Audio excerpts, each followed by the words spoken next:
2 வருஷமா வயிறுல என்ன பிரச்சனை நடக்குதுன்னே தெரியாம லூஸ் மோஷன்ஸ் ஆகிட்டே இருக்கு. எல்லா ஹாஸ்பிட்டல்ஸ் டாக்டர்ஸ் ஏறினாலுமே எல்லாருமே நார்மல். கட் ஹெல்த்துமே ஃபுல்லா டெஸ்ட் பண்ணி பார்த்துட்டாங்க. வாயில விட்டு எண்டோஸ்கோபி எல்லாமே பார்த்துட்டாங்க, எல்லாமே நார்மல். இன்னைக்கு தான் உங்களுக்கு என்ன பிரச்சனைன்னு ஆக்சுவலா நான் உங்களுக்கு ரிவீல் பண்ணேன்.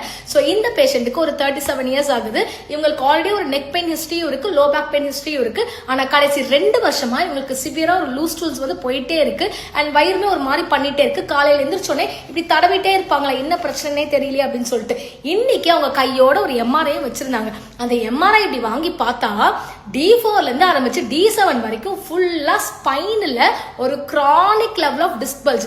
அதோட ஆக்ஷன் பாத்தீங்கன்னா கம்ப்ளீட்டா நமக்கு சைஃபாய்ட் ப்ராசஸ்ல இருந்து உங்களுக்கு அப்பர் ஸ்டொமக் வரைக்கும் கனெக்ட் பண்ணக்கூடிய ப்ராசஸ்.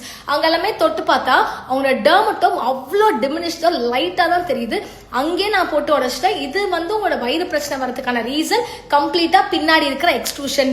இன்னும் எக்ஸ்ரே வாங்கி பார்த்தா டீப்பா போனா அப்போதான் தெரியுது she is an ஆங்க்லோசிங் spondylitis patient அப்படின்னு. ஆங்க்லோசிங் ஸ்பான்லைட்டிஸ்னா 2 ஹிப்புமே உங்களுக்கு பயங்கரமா ஸ்டிஃபா இருக்கும். கிரானிக்கான ஒரு சாக்ரோயிலைட்டிஸ் இருக்கும். அதோட ஸ்பைன் ஃபுல்லாவே உங்களுக்கு ஒரு பெயின் இருக்கும். ரொம்ப ரெடியூஸ்டான ஒரு டிஸ்க் ஸ்பேஸ் தான் இருக்கும். அண்ட் கழுத்தெல்லாமே உங்களுக்கு எக்ஸ்டென்ஷன் வரல. அண்ட் லேட்டரல் ஃபிளெக்ஷனுமே ரொம்ப வந்து கொஞ்சம் உங்களுக்கு ரெஸ்ட்ரிக்டடா இருக்கு. அப்பவே சொல்லிட்டு யூ நீட் மொபிலிட்டி அப்படின்னு சொல்லிட்டு ஃபர்தரா நாங்க ஒரு எக்ஸசைஸ் பேட்டர்ன் உங்களுக்கு டிசைன் பண்ணி கொடுத்துருக்கோம். ஸோ அதனால ஒன்னொன்னா நம்ம பார்க்க தான் லைக் என்னென்னு உள்ள போக தான் ஒரு பேஷண்ட் அசஸ் பண்ணும்போது தான் நமக்கு அது என்னன்னு தெரிய வரும். ஸோ இந்த பேஷண்ட்டுக்கு 2 வருஷமா இந்த வயிறுல என்ன பிரச்சனை உங்களுக்கு தெரியாம இருந்தது. ஒரு ஸ்பைன்ல ஒரு டிஸ்க் பல்ஜ் நடந்ததுனால இந்த பிரச்சனை உங்களுக்கு ட்ரிகர் ஆகிருக்குன்னு இன்னைக்கு தான் நான் உங்களுக்கு பிரேக் பண்ணி உங்களுக்கு தெரியவே வந்திருக்கு.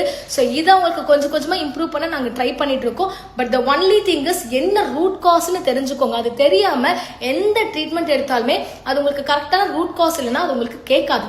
அதான் இந்த பேஷண்டோட கம்ப்ளைண்ட்ஸ் அண்ட் ரெக்கவரி.